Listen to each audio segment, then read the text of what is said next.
Guy here with a quick message before we get on with the pod. As a thank you to our most dedicated and loyal viewers and listeners to Blood Red, we're inviting you to join our Blood Red Club. By joining, you'll get access to insider transfer content, as well as interviews with former favourites and those connected at Anfield. All you need to do is head to bloodredpodcast.co.uk, enter your email address, and our exclusive content will head to your inbox. That's bloodredpodcast.co.uk. Thanks. Now on with the show. This is the Blood Red Podcast from the Liverpool Echo. It's the Blood Red Podcast, courtesy of the Liverpool Echo. I'm Guy Clarke. Thanks for joining us. Liverpool's transfer plans beginning to piece together with a price named for Nico Williams. Yet after Xherdan Shaqiri starring for the Swiss, should the Reds be cashing in? Latest Reds transfer news to come, plus a Euros roundup of sorts with contrasting emotions for the likes of Thiago, Diogo Jota and the aforementioned Shaqiri over the course of the weekend. To impart their knowledge and wisdom, we have our senior digital journalist, Theo Squires. And with a Reds return only rivaled by Robbie Fowler, it's a warm welcome back to Dan Kay. Dan, how are you keeping?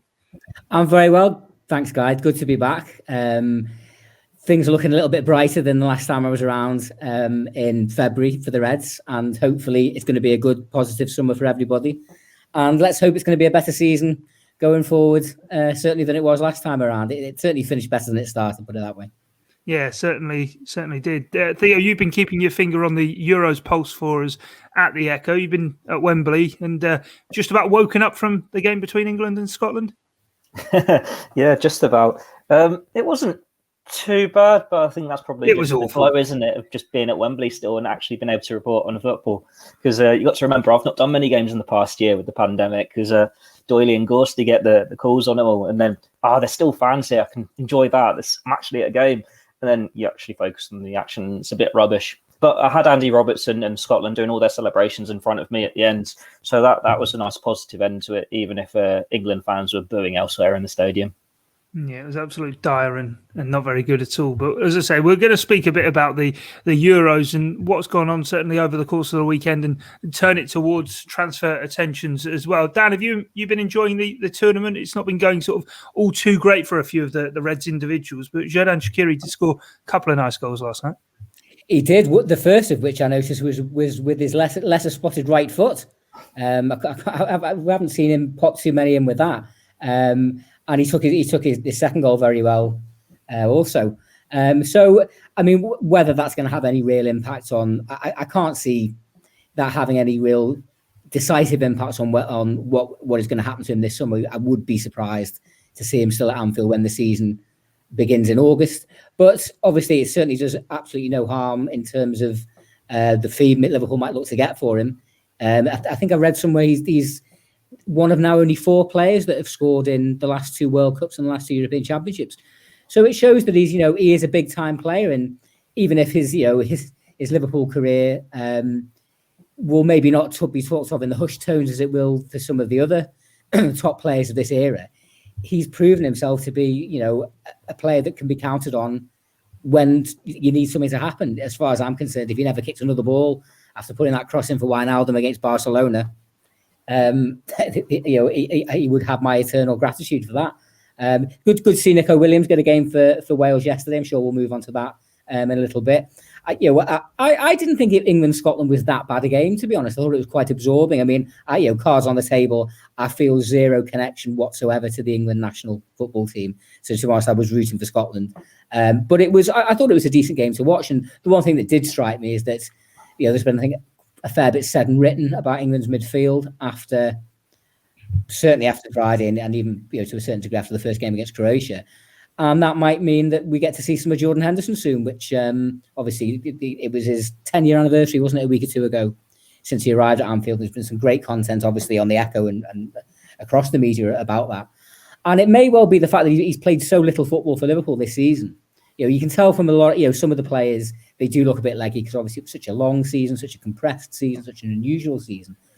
Henderson might just have a little bit more in the tank than most because obviously he was injured for certainly the final third of it for Liverpool, and that might just be a little bit of an advantage for England that could come in very handy for them. Yeah, definitely. You just wonder, Theo, being at Wembley, if he does play, of course, you'll sort of see firsthand him able to, I suppose, lift the rest of the team up. We know just how good he is. But in terms of Shaqiri, I suppose in life you're assured of a few things: death, taxes, and Shaqiri scoring some nice goals at major tournaments. Yeah, he loves it, doesn't he? Like, I think back to his first tournament, I think he was just an 18-year-old in that one. So for that was him making headlines, just being there that young. But since then, he's got a hat-trick at a World Cup. He scored an overhead kick at the Euros. He's got a last-minute winner at the last World Cup, which I think got in a fine for his celebration. And now he's got the class brace here. And you think, well, he could keep going on and doing this. You can remember the Nations League. He was in the team of the tournament there before picking up that injury that has basically derailed his Liverpool career ever since.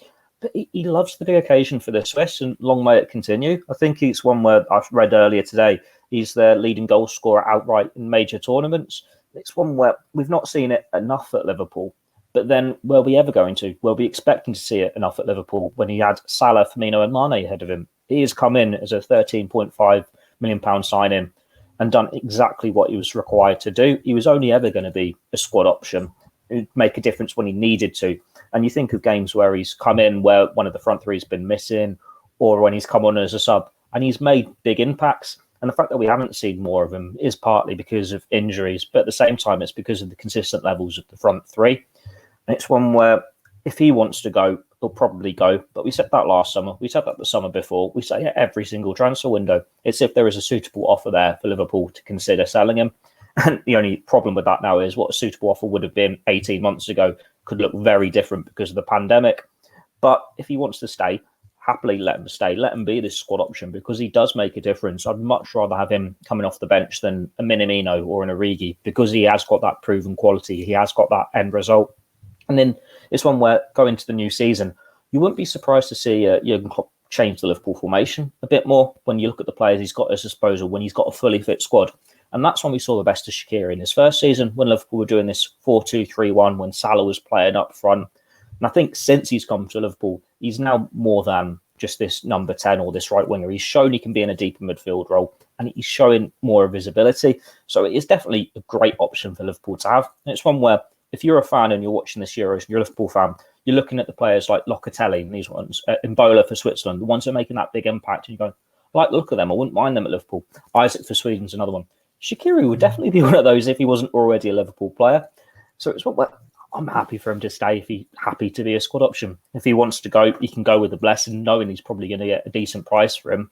But you're not going to get many better players to be that squad option who can sit on the bench at Liverpool, you know, can make an impact. And it's one where you don't see, I don't know, Man City, Chelsea, United. They're not getting all this saying, oh, they need to sell their lesser players like Martial. They don't need to sell, I don't know, Gabriel Jesus. There's never the same pressure. But it's always on Liverpool. It's always on Shaqiri. But yeah, he deserves to be able to make the next decision for his career. And we've seen Jurgen Klopp grant so many players like in the past. Like Lucas Leiva is the most obvious one for me. He was linked with a move pretty much every single transfer window, as Shaqiri is in this situation now. In the end, it was his decision to go, yes, I want to go and be a first-choice player somewhere. But if he stays, he'll probably add a few more medals to his collection. Long may his Liverpool career, got there in the end, continue if he wants it to. Yeah, most definitely. I'll never forget actually seeing him for the first time in the flesh. Funnily enough, it was at Wembley, an England game against Switzerland in 2011, and 2-2 draw, and he was absolutely unbelievable in that game. Just the sheer power and dynamism he has as well, Dan. And I think even last season we saw flashes. We always go back to his first season and the brace against Manchester United, but even last season when the Arsenal game in the Carabao Cup looked as though he was going to leave, he was pulled out of the squad late on in that one. The move didn't happen. He then sort of came back in, and I think it was West Ham at home in Midtjylland in the Champions League, 2 games in particular that really stuck out, that he played in the midfield as opposed to either on the right or in that kind of number 10 role. And he played some defence splitting passes in both games, which it's a long way back now, the autumn of last season for Liverpool fans to think back to. But you forget a season is long and you need these players who at times can unlock defences, and he can open a can of beans with his left footers, to steal one of your sayings. Yeah. Well, one game that springs to mind is actually in the season before, the championship season of 20... Lovely saying that, isn't it? The Liverpool championship season of 2019-20. Never thought I'd get to say those words a few years ago. But it means something very different to me, Dan. Championship season. When did they get relegated? Title season. The 5-2 annihilation of Everton in early December, when I think he'd not really featured much at all. but he was, Klopp named a slightly, a surprising side, actually a fringe side, really, wasn't it? And he came in and scored a superb goal. I think certainly scored one. I can't remember if he had a hand in one or two of the others, but that illustrates the point that he's not one of these types of players that necessarily needs 5-10 games to get into a run of form before you're actually going to get something tangible from him. He is someone that can dip in and out for a couple of games here and there, provide a bit of an impact, and then you might not see him for a few weeks, a few months even. Obviously, his injury record has been a bit checkered. He's not getting any younger. I would imagine he's closing in on 30. He's probably late 20s now. 29. Same age as the front three. Same school year as the front three.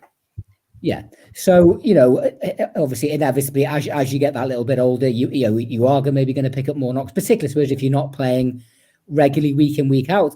But I would absolutely endorse what Theo says there. If Liverpool don't get the right type of fee that they feel is right for him, or the player doesn't get the right kind of move that he where he wants to go, I'd have absolutely no problems with him being kept in the ranks, because you get the impression he's a good guy to have around the training ground. You don't play for the kind of clubs he has in his career without having something about you. And the fact that Jurgen Klopp, if he's here in August, this would be his fourth season at the club. I think that's right in saying. And obviously he hasn't played an awful lot of football. But if Klopp's prepared to let that happen, that to me is indicative of the fact that he's part of the group, and we all know how much store that Klopp places in having the right type of people around, people that can be part of the group, that might not play that often, but add value in terms of their contribution, their personality, how they carry themselves, how they train. And that's the impression that you get very much with Shaqiri, which, to be honest, I would have been surprised of when he came in. Can't say I knew a lot about him, but he seemed to be a little bit of a flash Harry. He'd score a few goals here and there, maybe a bit of a prima donna. And I was delighted to be proved entirely wrong about that, because I think if he was like that at all, he would have been long gone from Anfield by now. Yeah, he seems to accept his place within the squad, doesn't he? And Theo, there is always a clamour, certainly for forward players to kind of been brought in and big money to be spent on them. But ever since he came in for that relegation release clause that was activated when Stoke went down, he's always played his role. He's always done his bit, albeit he's only played 32 minutes in the Premier League since the home defeat to Fulham. He played the full 90 on that one. But then from then on, he was on the bench for the rest of the games of the season. And as I say, he's always happy to play his part. But those two goals yesterday, I suppose, maybe serve as a reminder, A, to Jurgen Klopp if he needed it. Sure, he probably didn't, but B, that if anybody does want to take him away from Anfield, it isn't just going to be a case of this lad's free for whatever fee. They're going to have to pay the right money for him. Yeah, definitely. Like, what was it? When he was being linked with a move before, I think Liverpool would have wanted 20, 25 million for him. And at the moment, you're just waiting to see what state the market is in when Euros are over, when that first big move happens. And then you can see, I think the only two players that have really gone for big money in the Prem so far, Buendia to Villa and Konate to Liverpool. You think, well, that's what, 30, 35 million. Buendia, probably a bit younger than Shaqiri, but if that's the price he's going for, you'd want 20 million at least, wouldn't you, for Shaqiri? 25. But even then, it seems a bit steep because he hasn't played as much football as he would like. But he's one of those where his situation has been complicated at Liverpool. The fact that he picked up the injury at the Nations League and he missed so much of the title-winning season. And then when he came back last season, I think a lot of Liverpool's reserve players struggled for game time, not because it was a slant on them or anything, but because Liverpool had lost their centre-backs, because they were having to play anyone they had in that position. And Jurgen Klopp had to favour having stability elsewhere in the team. He had to have the front three the same most weeks. He couldn't even rest the fullbacks, could he? He needed some rhythm in this team to get the best out of them. And it isn't just Shaqiri who missed out there. It's like Kostas Tsimikas missed out. Nico Williams missed out. Curtis Jones probably did towards the end of the season when Fabinho was back, when Thiago was back, and all this sort of thing.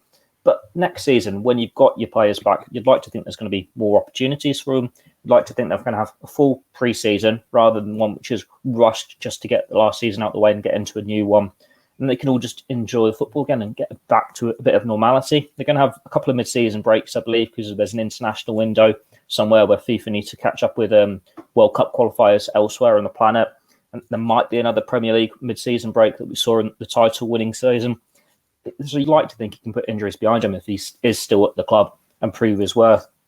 Right, we're never against players turning up at big tournaments and showing what they can do. It's always that cliche, isn't it? As soon as someone scores a goal, that's another 5 million on the asking price. You just know it's going to go up and up. Yet clubs don't do that business that way. It's not as though you can have any scouts or clubs there going, "Now I'm quite happy with our squad here. Don't need anyone." They turn on ITV. "Oh, that's a great goal from Shaqiri. Let's get Liverpool on the phone and bring him in now." It's all planned. You're naive if you think it's not planned. And it's one where we know there's a couple of teams in Italy that have been sniffing around. There's a couple of teams in Turkey that have been sniffing around. But if they couldn't afford him in January last summer, probably not going to be able to afford him now. So it's one where everything is just going to have to settle after the Euros. You see what clubs are spending what players are moving what, and just judge fees are there. It's what happened when Coutinho went for 140 million, for example, because Neymar took the market to a completely new level and Mbappe took it to a new level. Now we're just seeing the other side of it as things begin to get back to a level of normality. Yeah, it'd be interesting to see what offers maybe do come in for Xherdan Shaqiri and if the price is right. Dan, let's talk about a few of the other players in Euros involvement then before we get back onto sort of transfer matters. And Diogo Jota's had, I suppose, a spicy couple of games. He had the whole bust up with Cristiano Ronaldo in the first one with Hungary and then laid on the assist against Germany, albeit it didn't go well for Portugal. And Thiago Alcantara doesn't seem to be able to get a minute on the pitch at the moment for Spain. No, it is. He came off the bench in the first match, didn't he? Yeah. But he wasn't involved at all in their draw against Sweden on Saturday. Poland. Poland. Sorry, of course, Lewandowski scored on Saturday evening, and obviously they are, they're in a bit of a pickle now. The Spanish, if they don't, if they don't get the right result on in their final group game, they could come out. The Spanish side clearly are nowhere near the level of 10, 15 years ago when they obviously had the likes of Torres and Iniesta and Xavi, that golden era there. There was an interesting interview with him, wasn't there, over the weekend, Thiago, where he's basically kind of said a lot of the things that some of us old artists have been saying about the modern game for quite some time. But a little surprising to actually hear it from a modern day footballer who I think he's not 28, 29, he's not quite 30 yet, is he? So he's not that old. But I suppose that kind of shows that he had a very, very unusual and, to a large degree, difficult first year at Liverpool, didn't he? I think there were very much reasons for that. Obviously, number one being the pandemic. He came in, got COVID straight away. Then he got clobbered in his the first match really that he played in the derby. And then by the time he was back, obviously Liverpool were in this horrendous mid-season slump, which looked likely that it was going to kind of quash any real hopes we had of something valuable coming from the campaign. Thankfully, over the final couple of months, Liverpool did start to see what Thiago could bring. And and I have to say, you'll never hear me criticise Jurgen Klopp or get a down on him. But I think one of the few mistakes he's made significant mistakes he's made during his Liverpool tenure was not starting Thiago in either of those Champions League quarterfinals against Real Madrid. If you're not going to play him in that kind of game, when are you going to play him? So I think it's maybe kind of quite enlightening that even within his own country, there are maybe some football people that don't quite get what Thiago does, and Luis Enrique, the Spain manager, he's going to have to wake up to what Thiago can offer his side pretty quickly. Otherwise, he might be putting his feet up for the rest of the tournament. As for who did you mention? Jota. Yeah. I mean, I not long after he signed for Liverpool last year, I read a brilliant piece somewhere. I can't remember where it was, that basically underlined that there are quite a few parallels and similarities between Jota and Ronaldo in terms of their mentality, their personality, how utterly focused and driven they are as characters. So obviously in the media and football supporters generally, we always like to make a bit of a thing of when people have a little bit of a bust up on a pitch. To be honest, it's never been something that particularly bothers me. You want players that care. You want players that have standards and expect standards from those around them, rather than some others who we've all seen over the years that don't really seem to be arsed either way. So, obviously Portugal are in the group of death with Germany and France and Hungary. France also in the same group. The nature of this tournament, obviously with half of the third place teams qualifying for the knockouts, obviously takes a little bit of the threat of that away. and you'd be surprised if all three of them didn't go through.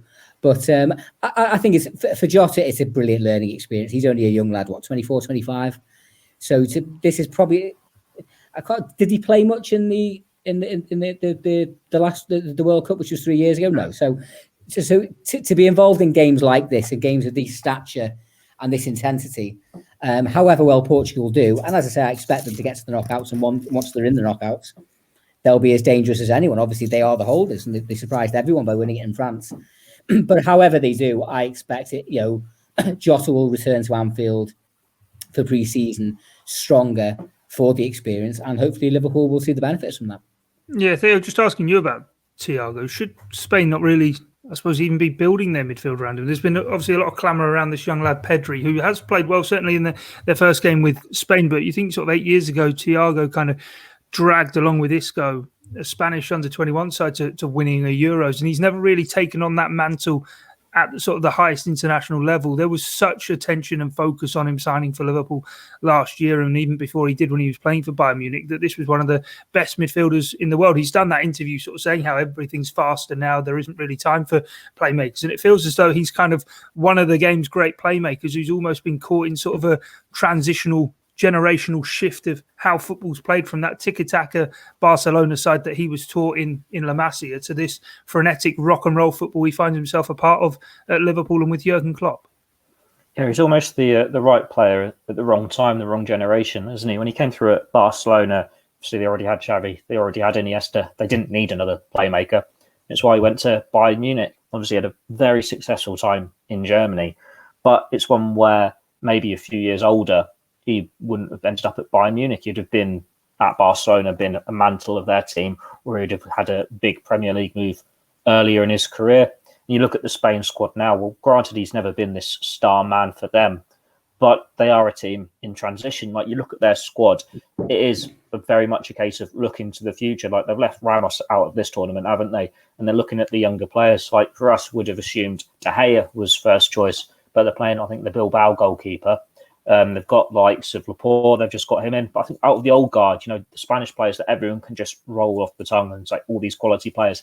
There's only really Jordi Alba and Sergio Busquets left. It's all very much looking for the likes of Dani Olmo, Pedri, Ferran Torres, even Adama Traore. They've got a lot of talented players that maybe aren't the same level as the World Cup winners and the European champions, but they were never going to be. And Thiago's sort of got lost in the middle, almost the way Jordan Henderson with the England squad at the moment. Like, you look at the player, the quality, the individual status of him, and you think he should definitely start in that team. But if the manager is looking at it as a project, do you want to give a player the minutes, build a team around him, when you know in 2 years' time his legs probably won't be up for that role? When you've got these young players there who are ready to play at a major tournament and you can give them minutes. Like with Spain, it's like he's probably not going to win this Euros, but by having him there just for the experience, giving the younger players this opportunity, you've given yourself a better chance of competing at Qatar World Cup in 2022, the Euros in 2024. It's very much a long-term game. And I think it's just a bit of change for Liverpool, the fact that they went and signed him in the first place, because normally we'd expect them to do a similar sort of thing, a long-term game. But then a player of that quality just came up and Jurgen Klopp had to have him, and Liverpool have seen the benefits. But yeah, let Spain keep him on the bench. Doesn't bother me at all.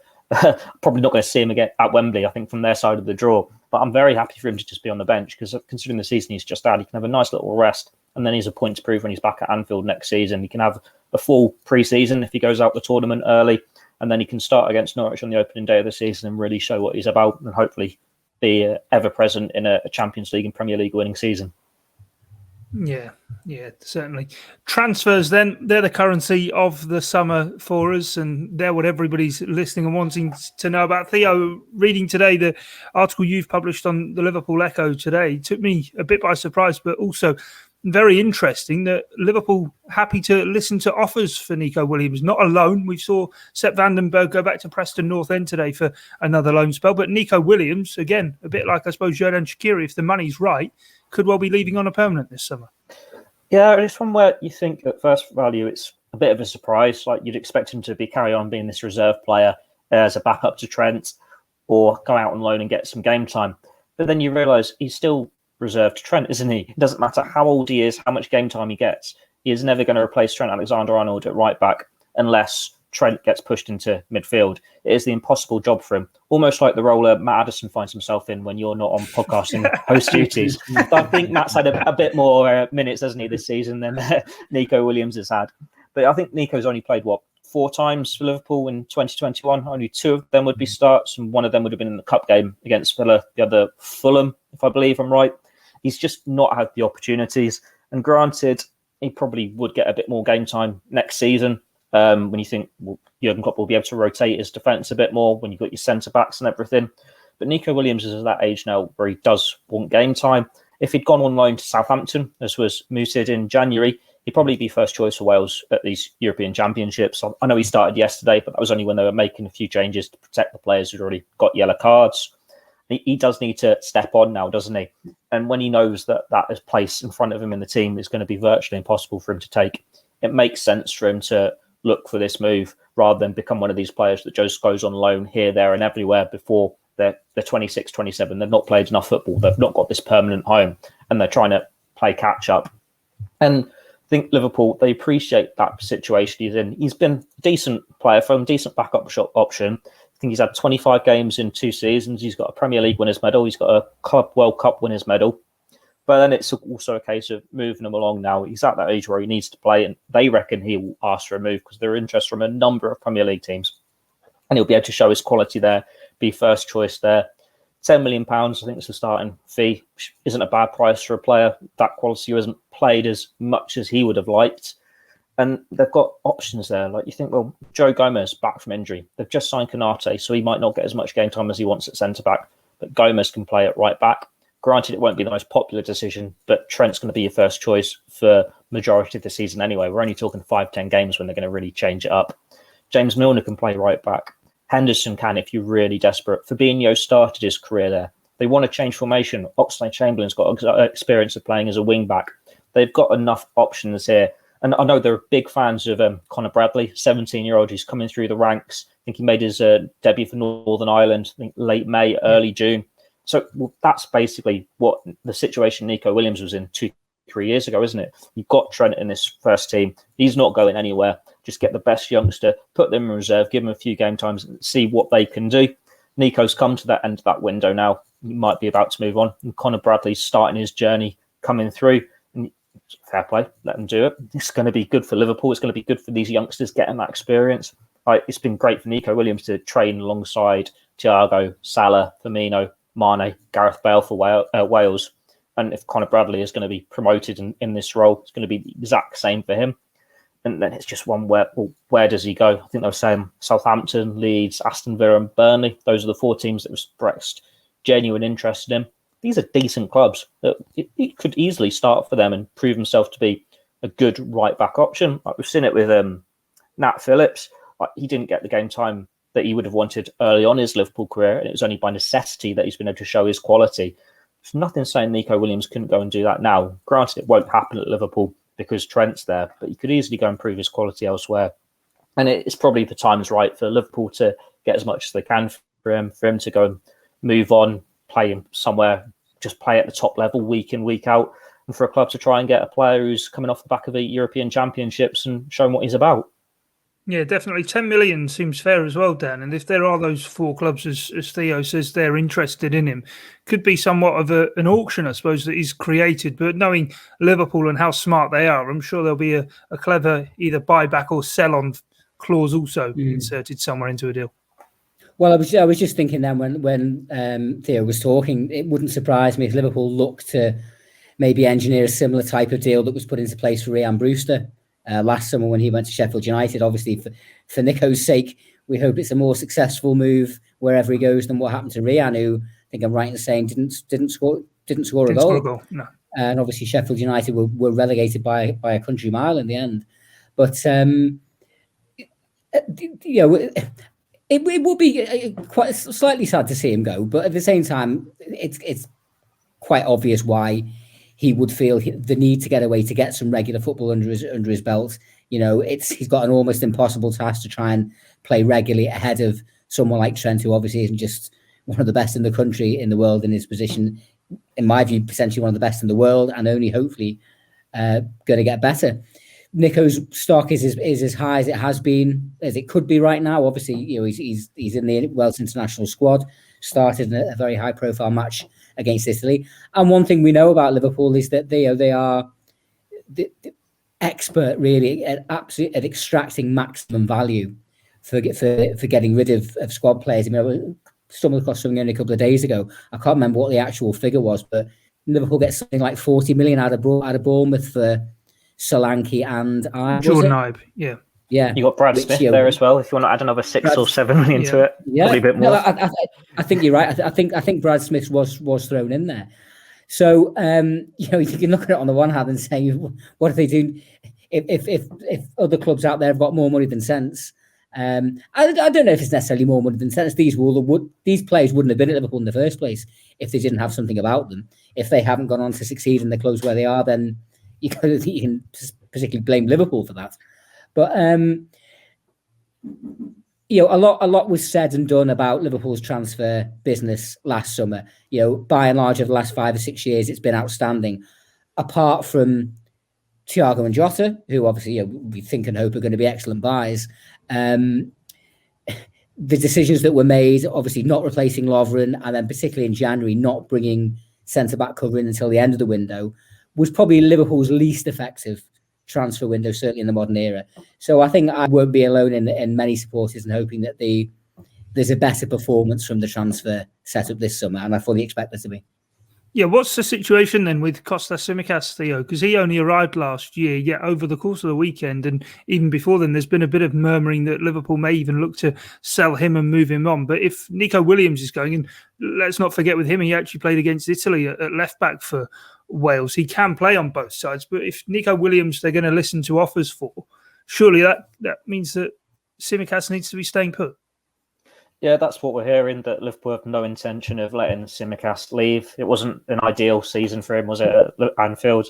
I think he was another one of these players that got COVID along the way. He just didn't get much game time, as we keep saying, because of the need for stability elsewhere after losing all the centre-backs. I think we've seen a report today that Liverpool was shocked at how well Robertson was playing at the Euros because he had so much game time for Liverpool last season. He started like every Premier League game and he's still performing at such a high level for Scotland. But there is going to come a time when he needs a rest. We're hearing that Liverpool were very impressed with Tsimikas the second half of the season in particular in training. And they've got a lot of faith in him as a project. He's still a good age for a defender. And while he might not have had anywhere near as much game time as he would have liked last season, I think he only played twice in the Premier League as a sub. It is going to be a different story for him next year. They are going to have to rotate their options a bit more and they'll have a bit more stability elsewhere in the camp. And you'll be able to see a bit more about him. He's shown glimpses of his talent. We know he's good getting forward and getting crosses into the box. It's the question mark of if he's good enough defensively as in the Premier League. And the fact that we're a year into his Liverpool career and we don't know the answer shows we haven't seen enough of him. And it's not any slant on him or his ability. It's one of those where if a player doesn't get game time, there's always that question of, are they just going to call it a day and move on? But Liverpool are fans of him. They wouldn't have signed him if they weren't. Like they were looking, I think, was it Jamal Lewis as well and a few of these other left backs. It wasn't just a case of we'll sign a player for a season, move him on, and then bring in another, as Liverpool pretty much used to do under Rafa Benitez. It's very much a project here of keeping them for the foreseeable. And the Tsimikas, they like what they see. Hopefully, he can build on what he was doing behind the scenes, and Liverpool fans can see a bit more of him next season. Yeah, so it's not Hossamy or Jan Kronkamp situation, but something a bit longer term. But as Theo was saying, Dan, we've just simply not really seen him, have we? And we've seen those so many times since Jurgen Klopp's come in, whether it be defensive players like Andy Robertson or even Fabinho, but even players higher up the pitch sometimes just take a little bit of time to get used to the system to then come in and show what they can do. Absolutely. And, similar to the point I made about Thiago earlier, it's can't have been too many tougher times to come into a new club, particularly as a foreign player and a young foreign player, than last summer with everything that was going on, obviously in terms of the pandemic, and obviously then the defensive injury crisis that Liverpool suffered, which obviously endured pretty much throughout the entire season, unprecedented in the 30 odd years that I've been following the club. I mean, I think I seem to remember last summer, sure we talked about it on these podcasts on a number of occasions, that I think Klopp had said that, he had one of his intentions with a fair wind last season would have been to rest Trent and Robbo, and so the likes of Tsimikas and Nico would have had far more games than they would than would have had a reasonable amount of game time. However, because the heart of Liverpool's defence was ripped out, and was basically sidelined for virtually the entirety of the campaign. The fullbacks were the only area of stability that Klopp did have in the defence. So obviously, under normal circumstances, Tsimikas maybe could have expected to have played 5 or 10 games.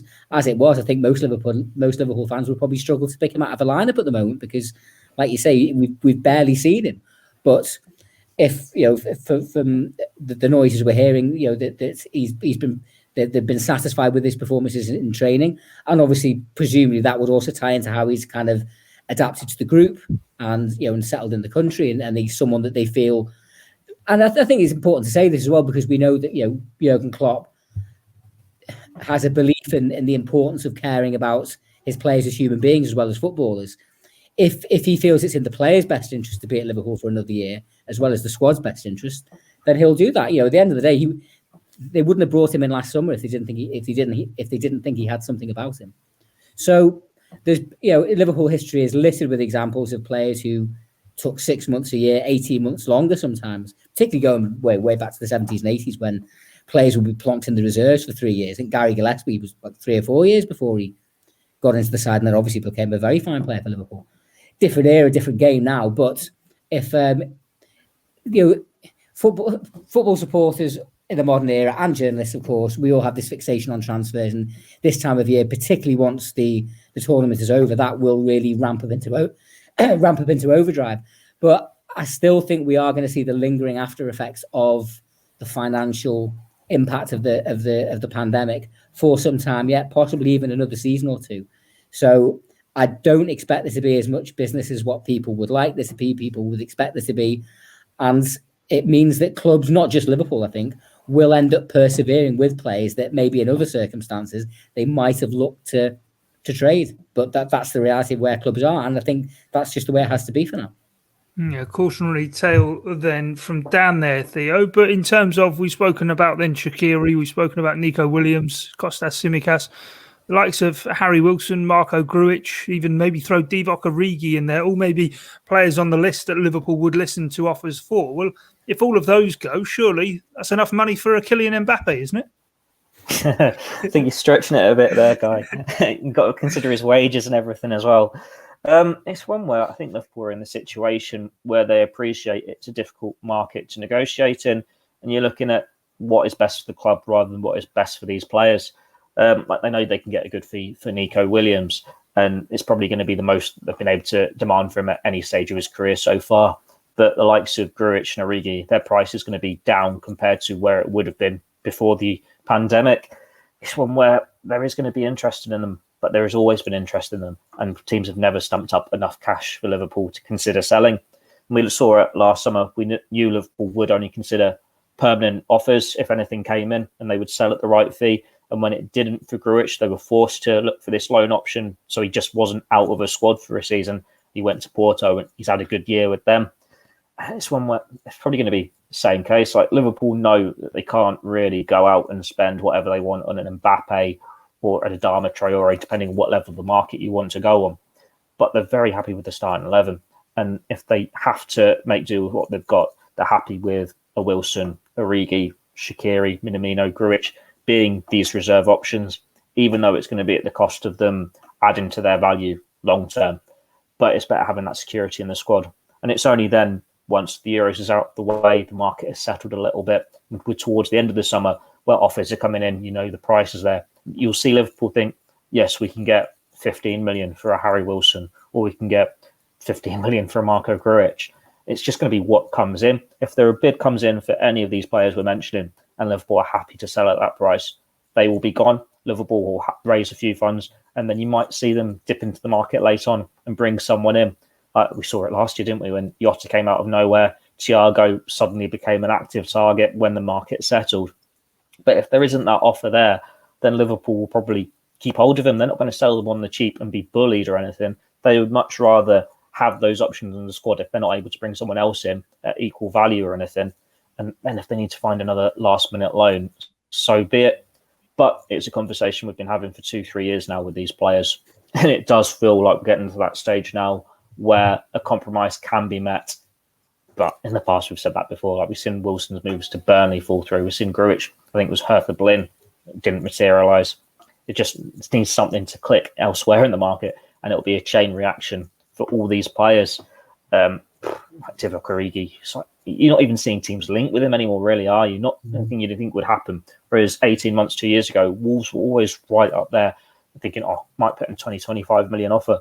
We know the players Liverpool would be willing to cash in on, move on, and we know roughly what they'd expect to bring in. So whether anyone can come and meet that asking price. Yeah, definitely. Before we go then, we'll just sort of talk ourselves and, I suppose, speculate in terms of if these funds are raised and where Liverpool should be looking to kind of reinvest the money. We've seen the links over the last sort of 10 days or so with Florian Neuhaus, the Borussia Mönchengladbach midfielder. They're not really going away. That feeling that maybe another midfielder will be needed with Gini Wijnaldum moving on. But everyone also, as is always the case at any club in any window, just want to see a forward come in.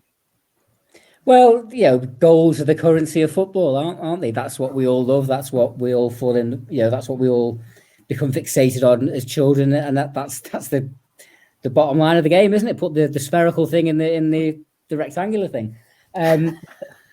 I can't really Sterling see team talk that from Dan Kay. I went a bit technical then. Sorry, lads. I thought you were going to give us was it Bob Paisley quote? Put the ball in the back of the net. We'll discuss the options later. Well, yeah, my favourite one was always, it's not about the long ball or the short ball, it's about the right ball. But anyway, I think that the fact that Jota came in last summer, for a long time it was said, wasn't it, that, there's too much of a drop-off from the front three and you cannot really account for that. And obviously, as we've said, Divock Origi, that was what Liverpool were looking to trade up from. Obviously, Divock at the moment is the Liverpool player. And the fact that he's not, I'm right in saying he's not at the Euros, is he? He's not in the Belgian squad. No, didn't make it. No. Well, how could he have done? Because he's hardly kicked the ball for Liverpool all season. I think unless the I don't want to say the unthinkable, because I think as touched on before, Liverpool's magnificent front three of Salah, Firmino and Mane are all getting towards 30. We've had this discussion a number of times. At some point, they are going to have to be revamped and one or two of them is going to have to move on. But until or unless that happens, I don't see any significant additions in the front line. If they manage to shift Origi on, you might get another young forward coming in just to be that kind of extra bit of backup. I think realistically, Gini Wijnaldum would leave a hole in any squad. He is one of the most versatile footballers I've ever seen in my life, and obviously he has had an enormous and fundamental impact on this era of success at Anfield. So obviously Liverpool have options in that area. We've all got big hopes for Curtis Jones, but I just think in terms of numbers, bear in mind, obviously we know Liverpool are going to be in the Champions League. We'll want to make a much better challenge for the Premier League title than they were able to do last season. And, I'm still one of the number of people that would still like to see us have a go at the domestic cups as well. So I think just in terms of sheer numbers, bodies in the door, I think they need to get another, at least, someone to replace Wijnaldum in.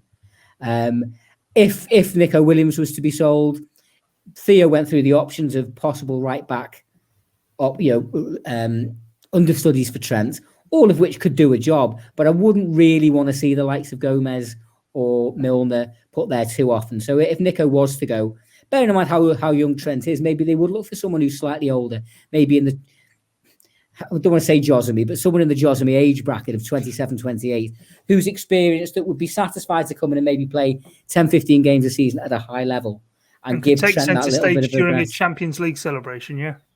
Well, listen, I'd have Josemy back if you could guarantee that it'd be on the winners' podium. It will be Istanbul, won't it? No, it's St. Petersburg, isn't it? St. Petersburg. I thought, have we not postponed it for Istanbul again?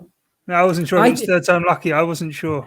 No, Istanbul is getting its one, but I thought it's getting it the year after. I'm pretty sure it's St. Petersburg in 2022. Right. Yeah, but sorry to disappoint the transfer junkies out there who I know kind of like, at this time of year, any type of rumour is like manna from heaven for them. And obviously, the Echo will be all over that. And fleshing out whatever substance there is there.